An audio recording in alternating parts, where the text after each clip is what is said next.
The waters wide, and I dare not cross over. When it comes to horror movies, there's plenty that come to mind during the Halloween season. This video is about one in particular that scares the living bejesus out of me.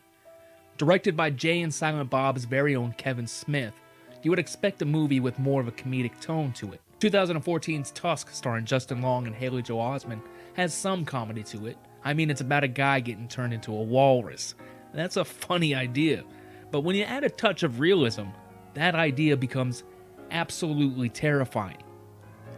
The choice to use very little CGI and more practical effects make this a timeless cult classic. The movie came out almost 10 years ago, but honestly still holds up really well in a world full of podcasts and influencers. The movie follows two friends, Wallace Brighton, who's played by Justin Long, and Teddy Kraft, played by Haley Joel Osment. The two friends host a podcast called the Not See Party. No, not Nazi, not see, like you can't see them because it's a podcast. The movie really starts when Wallace flies to Canada to interview the Kill Bill Kid. Remember, this is 2014. He got this moniker after a video of him accidentally chopping off his leg with a katana went viral. Upon Wallace's arrival, he learns that the Kill Bill Kid committed suicide. Still determined not to waste this trip to Canada, Wallace heads to a nearby bar to look for someone else to interview.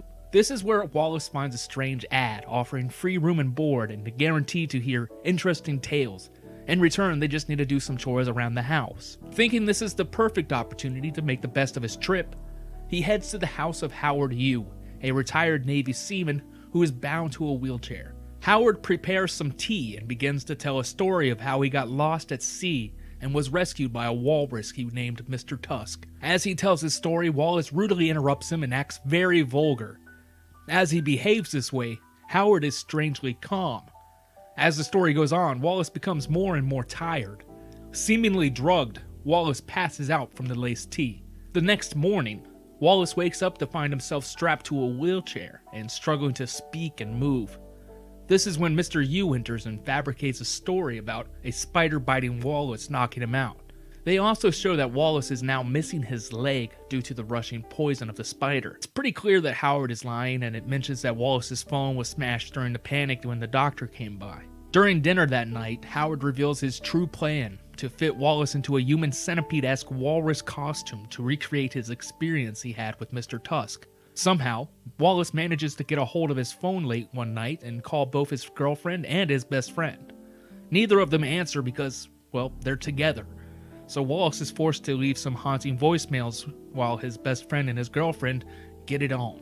Allie and Teddy both are now aware their betrayed friend is in danger, so they head to the help of a detective who sends them to Guy Lapointe, a private eye who has been hunting Howard for years now and is also played by Mr. Johnny Depp. During your first watch, you probably won't recognize him due to all the prosthetics and makeup on him, but he does a fantastic job as expected from the talented actor.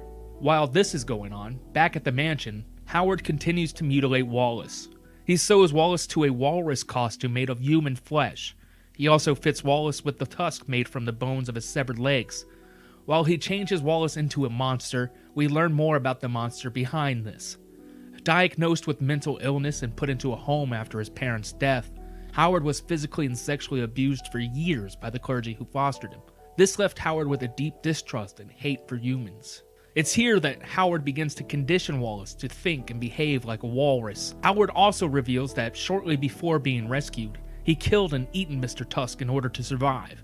Howard then spent the next 15 years turning his victims into walrus saviors in an attempt to give them a chance to survive in the place of Mr. Tusk. This is when the movie starts to get really weird. Howard dresses in his own walrus suit and they have a walrus battle. The battle ends with Wallace the Walrus impaling Howard with his tusks. Howard dies happy, knowing that his goal was achieved. He gave Mr. Tusk a second chance at life. As Wallace bellows victoriously, Allie, Teddy, and Detective Lapointe enter to see this disturbing image. Detective Lapointe raises his gun towards Wallace, and the screen goes black. We then skip some time to find Wallace living in a sanctuary, still as a walrus. We see Allie and Teddy come to visit Wallace and feed him a mackerel.